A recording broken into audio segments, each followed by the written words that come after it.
better after we did. I did too, a little bit. So they didn't win. They needed some help and could have backed into the postseason. They didn't get that help either. What do their playoff percentage sit at today? Well, it started at 87%. That's what it was after they lost to the Chargers on Thursday night. With the teams winning, Bengals, did the Dolphins end up winning? They lost to San Francisco, I believe. And the Colts getting done over the Titans there. It's now down to 83%. So not a huge drop. Goes from 87 to 83. They did not back in, and it just means, look, this Bengals game, they must win in Cincinnati because they have to win out and get some help. But this is as close to a playoff game that we've seen since they were in their playoffs chasing the Lombardi for Super Bowl 50 because, right. Cecil, it's not this, but it's basically this. The winner of this goes to the playoffs, and the loser does not. Yep, and that's the thing. If you're the Broncos, you put yourself in this position because you couldn't beat the Chargers.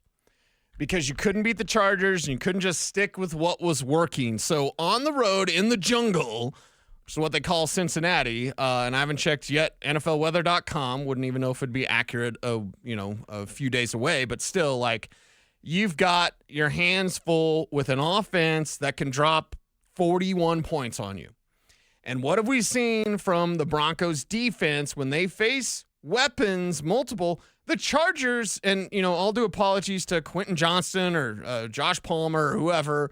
I always want to call him James Palmer. Apologies to the Chargers' assets offensively. You can't hold a candle to what the Cincinnati Bengals can bring at you with Jamar Chase, with T. Higgins, Mike Gesicki, their tight ends, 7 feet tall. Chase Brown, their running back, who needs, I believe, 70 yards for 1,000 this season. Wow. He didn't start till week 6. Right. He didn't start till then. So it's like, okay, you've got and Joe Burrow out there dealing. So how do you handle that when your defense has been struggling?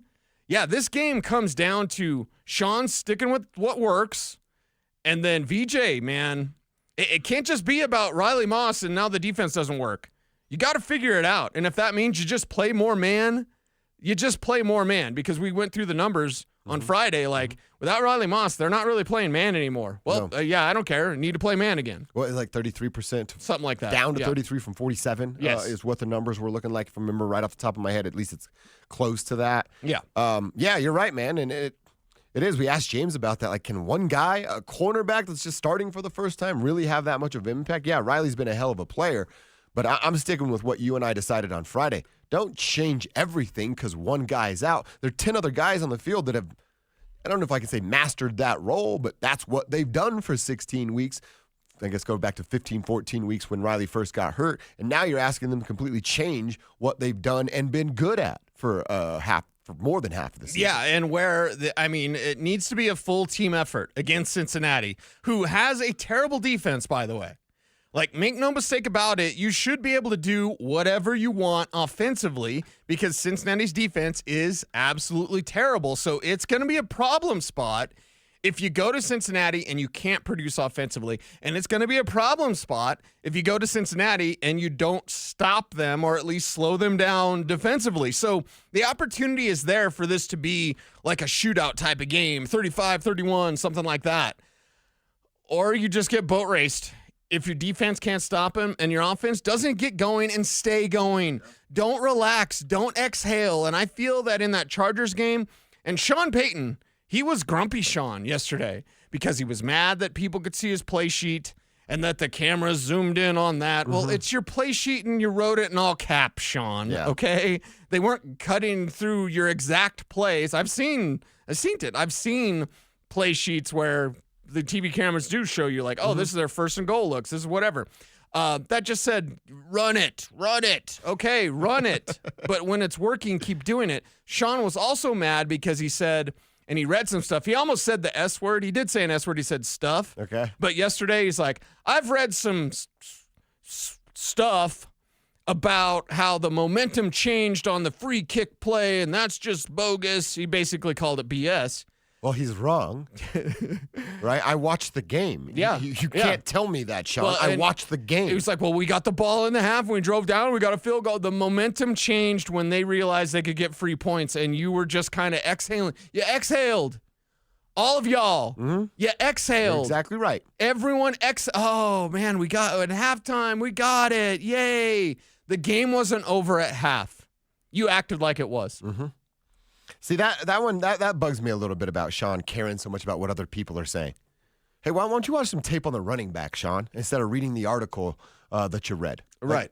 Pick a running back to stick with instead of reading Twitter or searching your name on the website. That's ridiculous to me. You don't need to CYA after the fact. We all watched the game.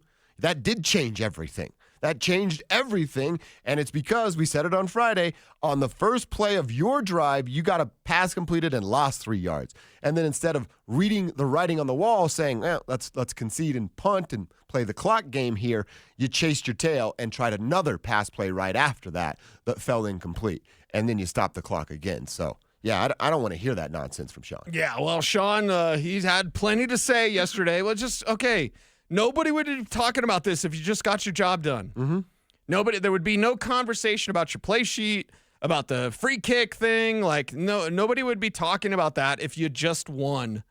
And for me, I'm not against the back in. I'm not back into the playoff guy where it's like, oh, it's terrible, you backed in. No, you got in, whatever.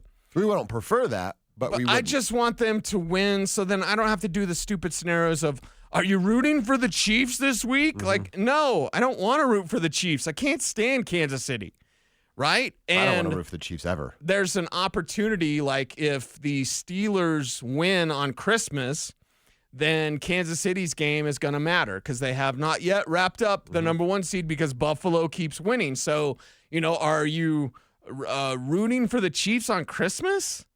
Talk about a terrible Christmas, right? Unless you're a Chiefs fan, and if you're a Chiefs fan, I'm sorry. But, like, seriously, I just win and you're in. Take care of your own business because what do athletes always say? We can control what we can control. That's right. You can control your playoff destiny by just beating Cincinnati. Going back to a few things that Sean said last week, talking about the running game, or really lack thereof. We had some attempts. Maybe the execution, I'll see the film, look, the first drive was the rhythm we wanted, the tempo we wanted. And yet, in the second half, we get some pressure looks, when they're playing from behind. So we didn't sustain it enough. And certainly I got to look at each series. Hey, with some of these looks, what are some of the runs maybe we can still get to? We have plenty of work on the run game going into the game. I thought the young backs did a good job. We'll keep working those guys. All right, well, they obviously didn't do a good enough job because you didn't go back to it. Listen to how he starts this. We had some attempts, maybe the execution, I'll see the film, look, the first drive was the rhythm we wanted. Right there. The first drive was the rhythm we wanted, the routine he goes into talking about. Yeah. And you and I said it on Friday. That's exactly what it was supposed to look like. They gave the ball often to the running backs. Then they set up a couple. Wasn't that the first drive? That's the Nate Atkins play action touchdown, right? Yep. So you use the drive to get you into the red zone. Then you use the run to get you in the red zone. Then you use more of the run to set up the goal line situation. And then you hit him with play action, boot to his right. Bo finds Nate Atkins, and it's a touchdown. Easy peasy. I mean, this is simple stuff. Yeah. So this is what is so frustrating about it. He knows it. He just said it right there. He acknowledges that's the routine and the rhythm that we want.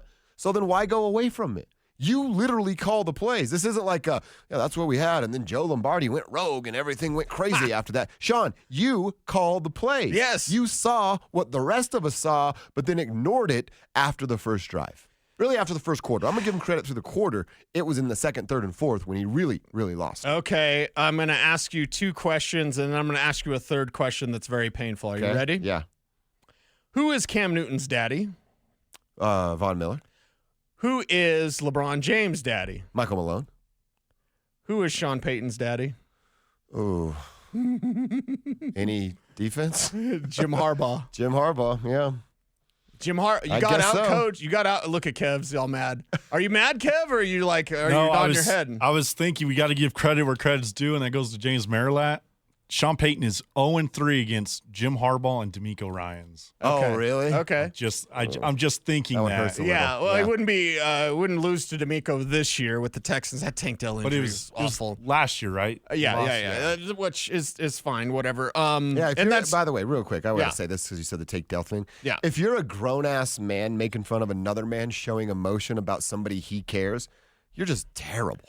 I saw it all over You Twitter. saw people doing that? With CJ crying. Oh, yeah. I literally saw people posting the clip of the video and be like, what a crybaby, or the little teary emoji thing. Like, Wow. that's pathetic, dude. Wow. And these are football players who put their everything on the We line. should commend them for showing that emotion. To see that from your teammate and then to see that reaction, like, come on, man. Yeah, it was weak. I hated seeing it. It's a human response here. The Sean Payton thing, though, is like, yeah, Jim Harbaugh outcoached him.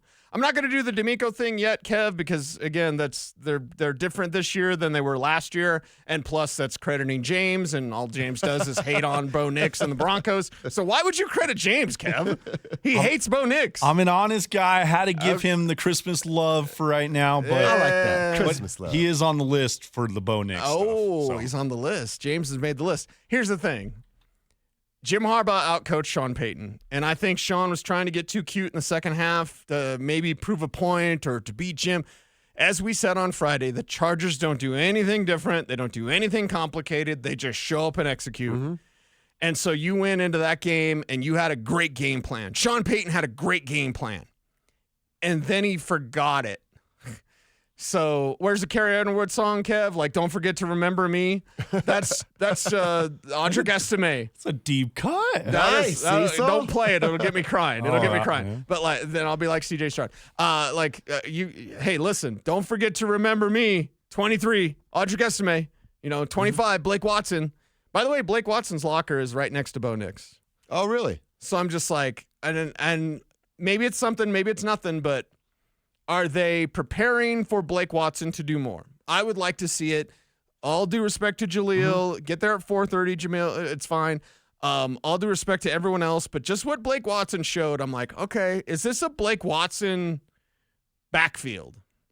I mean, Bo's his guy, right next to each other all the time. I mean, I will speak for myself and won't speak for you or anybody else in Broncos country, but my cup's full of Javonte Williams. I'm good on that. I don't need any more Javonte Williams in my life. Yeah. But hope the best for the kid. Finds a new team and finds himself again. But as far as orange and blue, I think the experiment's over with Javonte Williams. At least it should be for me. Yeah.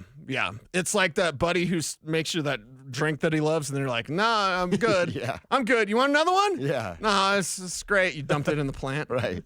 Was this unleaded? Yeah. Right. Yeah. I think you're right, man. Blake Watson, Estime, as much as there's, I mean, I can't even say that. I was going to say, as much as I am intrigued by the ceiling of Jaleel McLaughlin, I don't know that I am anymore. I was going to say that and then go, well, Watson and Estime are the young guys that you don't know anything about. I guess I'm rooting for Jaleel because his shirt says Denver on it, but has he hit his ceiling? Yeah, pretty much. I think so, right? Yeah. I mean, you know what he is. You know what he can do. You know what he can't do. I don't know that about Audric Estime. No. I don't know that about Blake Watson. I'd like to find out. You got 2 games left. You got to win. You've put yourself in this position, so nobody should be crying about this. Like, you're doing this to yourself. Right. And you can have the triumph of making the postseason for the first time since 2015. You can do that if you go out there and win. Don't choke this one away, Broncos, and I certainly hope they don't. I hope they do not. We're doing gifts for the local teams, right? Yes. We're talking about the Broncos not being able to run the football. One of the gifts I would love for the Broncos, and specifically Sean Payton, is hypnotherapy. I would love for Sean Payton to go through hypnosis therapy, where he learns to run the football. What are you, Dolores Cannon? That's a deep cut. I don't know that one. But I keep going to, there's this Kevin Bacon movie where he gets hypnotized and then knows that there's like a stir of echoes. Stir of Echoes? It's a great movie. Okay, he gets hypnotized, yes. And then knows that there's like a dead body in his walls. I'm going to totally spoil it for everybody. The movie's from 1999, so chill out. It's like he gets hypnotized by this lady, and then he starts seeing all this crazy stuff, and it turns out that like somebody he knows committed murder. Okay. And they hid the body in this home. Whoa. And all this stuff. So can Sean Payton be hypnotized to actually run the ball? That's what I'm going. People use hypnosis to quit ripping lung darts, to find dead bodies in walls, apparently, according to this Kevin Bacon movie. Yep, that's How about real. to run the football? Can that happen? Wow. Now I'm thinking of Office Space. When he gets hypnotized and the hypnotherapist passes away in the moment. Yeah. And he's just like super relaxed, super chill. Yeah. Okay. Yeah, Sean Payton, sure. Hypnotize. A gift for the Denver Broncos. A gift of Riley Moss being healthy. That wouldn't be bad. That would be pretty good. A gift of them figuring out how to run the ball, whether that's hypnotherapy or whatever. Can Joe Lombardi be the remind Sean to run the ball guy? Is that a good role for him? Somebody needs to, I'm not saying bow up to him, right? But somebody needs to kind of bow up to Sean a little bit and be like, hey, and honestly, I say bow up because that should be Bo Nix. Eventually, it'll be Bo Nix. Eventually, Bo Nix will be just kind of ignoring. Remember when Peyton Manning would wave off Tony Dungy? Mm-hmm. Eventually, Bo Nix needs to do that. Yeah. And all due respect to Tony Dungy, but Bo Nix, sometimes you just got to wave off Sean. Sean's all up in his feelings. He's all up in his play sheet and don't look at my thing. Like, okay. Bo Nix, yeah, man, call an audible. Go away from that play. Can you do the thing where you're like, I can't, my ears, I'm It's not losing working. communication. Right. And then you just call the play you think works right. Yeah, well, then Sean he'll figure out a way, right? That's He'll go Sean back to Payton. signs. Exactly, something. Yeah. But yeah, you've got to figure out a way to run the ball, stick with running the ball, and defensively just play better football. The defense has been such a disappointment over the last couple of games. The Cleveland game sticks. Mm-hmm. This game against the Chargers sticks. So it's like, yeah, man, Cincinnati, you might have to have one of your best performances of the year, or else they can beat you like Baltimore did. Mm-hmm. And nobody wants to see that. I was watching, I was just on Red Zone yesterday, but going to what the Bengals were doing, and it's like, okay, T. Higgins touchdown. There's Jamar Chase. There's a running back. There's a tight end that they're using. And, of course, Joe Burrow on the other side. So, yeah, it certainly needs some help there. I do have another thing for the Broncos for a Christmas wish list. Okay, what's that? How about a new stadium with a roof on it so that the Super Bowl comes here? That's a big wish list. That's way down the road. Yeah. But it's something that I think is fun to talk about a little bit. Give me a stadium with a roof on it so that this beautiful damn city can host a Super Bowl. That would when be it's great. 55 degrees on February 11th or whatever the day happens to fall on, and we get to host a Super Bowl. That's what I want. I would like that as well. People get all up in their feelings about where's it going to be and why it can't leave downtown. Really? Put it out by DIA. Like, whatever. And then there are other people getting their feelings about no retractable roofs. I'm like, oh, God, I don't. Why do they care? I need. They go sit at every snow game? They Right. love the snow that right, much? Right. For me, and Atlanta's retractable roof, it like opens in a circle. That's really cool. I know some of them, like Indianapolis and Dallas, is falling apart when they go to open it. So like, you have to open it. And I think weather should be a part of Broncos games. But to have a Super Bowl, you need a dome or a retractable roof. Just figure it out. Make it happen. It's beautiful here in Denver sometimes in January. I would like that. That's on a Christmas list as well. Okay. And then, as Kevin said, I hate the last part, but he said, you get a Final Four. Kevin said for Duke to play in. But yes, a Final Four would be outstanding. 76,000 people watching a Final Four in whatever the hell they call it at that point, Mile High Stadium. Right. That'd be pretty sweet. With the retractable roof. Yeah. Or that'd how be about awesome. we have a retractable roof, but we keep it open, even on snow games, and we just close it when we have a Super Bowl. Yeah, that's what I'm saying. Boom. Yeah. That's what I'm saying. One game a year, you close it. Yeah, That's it. And then weather's always a factor in the Mile High City. I like it. I like that. I People like it don't too. like it. And it's like, okay, I don't get the love for this. It's not Old Mile High. We have it right now. No roof in all caps on the text line. Why? Say why. 970. Just tell us why. No Super Bowl then. No draft then. You're not going to get a draft at Red Rocks. Sorry. No. You No. get hundreds of thousands of people. Nashville had over 1 million people in 3 days. What? That came through for the draft. Okay, you're not going to get that if it's at Red Rocks. And we all love Red Rocks. But you can't hold that large event at such a small venue. Yep. Need a stadium with a roof. And again, if you don't want that, tell us why. You can't just write no roof in all caps on the text line. Give us a reason as to why. All right, we're talking about Christmas. It's obviously the day before Christmas Eve. You can give us your grievances. We really love this. Festivus for the rest of us. Like when you're complaining about your bosses and we get to read it and share it online Yes. or on the show. Yes. I really enjoy that. So let's continue to do that. What about Christmas tradition? Do you have like a movie, a meal, something you're going to do over the next couple of days that you do every year? It's a Wonderful Life. Okay. I watch it on Christmas Eve. It's the last thing I do before I go to bed. Okay, on I like Christmas that. Eve. So It's a Wonderful Life. Christmas Day is just Christmas Story on a loop, basically. yeah. And now football, yay, because they can't get out of the NBA's way. And there's a Thursday night game. We talked about it last week. Is that the last Thursday? No, there's 2 Christmas games, and then there's a Thursday night game. People have said, and this is a larger conversation, so maybe what I want for Christmas is actual refs. Because I've heard from people saying, like, the NFL is less fun to watch because they know what's going to happen. It's less fun to watch a Chiefs game because they know the refs are going to bail them out. They bailed them out against the Texans. It happened again. Multiple times. And I'm telling you, man, I know y'all love your apps, which is great. Get down how you get down. I'm not going to tell you to spend your money. I might tell you how to invest it, but like, I'm not an investment professional. But I'll tell you this, the integrity of the game is in question. When all the Chiefs do is you just get screwed, you know they're going to win, and people are losing interest. Football is less fun to watch with Kansas City, according to some, because they know the result already. It's like wrestling in the 80s or 90s or wrestling in general. Yeah, wrestling. And I don't think you want to be in the same vein as professional wrestling. No. Fake. I mean, and it's gotten to the point of like, oh, well, they just beat that fan base, so they're making noise. Yes. To the point where it's now, oh, no, everybody's making noise? Right. Everybody's having the conversation about where the Chiefs are. But you know what I can't get out of my head? It's something that you've actually said about the Broncos, and I just kind of shifted it over to the Chiefs. Okay. He said, well, you don't want to be going into the playoffs on like a 10-game winning streak because eventually football karma runs out. Oh, yeah. The ball doesn't bounce your way. All that stuff happens.